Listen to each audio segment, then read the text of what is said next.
Hi, I'm Matt Smith, and this is my poster on single molecule sequencing data analysis using multiple forms of classifiers. And so the idea here is we have data from a protein sequencing method that works with fluorescently labeled peptides and uses Edman degradation while viewing them under a flow cell to analyze them all in parallel. What we get is some kind of read data, which gives us fluorescent intensities at a bunch of different time steps and for different colors of fluorophore. And there's a lot of things we can do to try to analyze this data.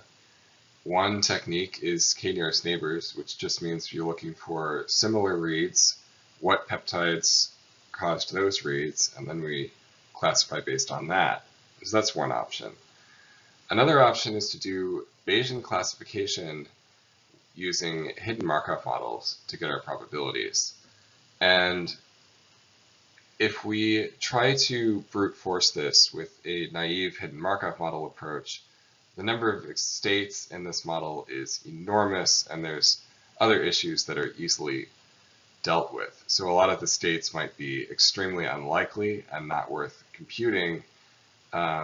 And so we can just kind of ignore a lot of the states, and even the states we do have, we can merge a lot of them together very easily.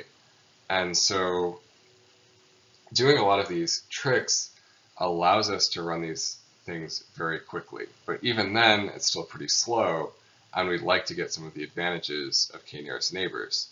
And so what we then do is we hybridize these approaches together. And we use the k-nearest neighbors classifier just to find, okay, what are the 1,000 peptides out of perhaps 1,000,000 that are the best peptides to consider? And then we'll take only those peptides and analyze only those with the hidden Markov model and hopefully get just as good of results with the same runtime. So if you look at this results section, you'll see that we've got a precision recall curve here for all of these different models. And basically they're all the same except for k-nearest neighbors, which does much worse. Which, if you haven't seen a precision recall curve before, just know that more area under the curve is what we want. That's better.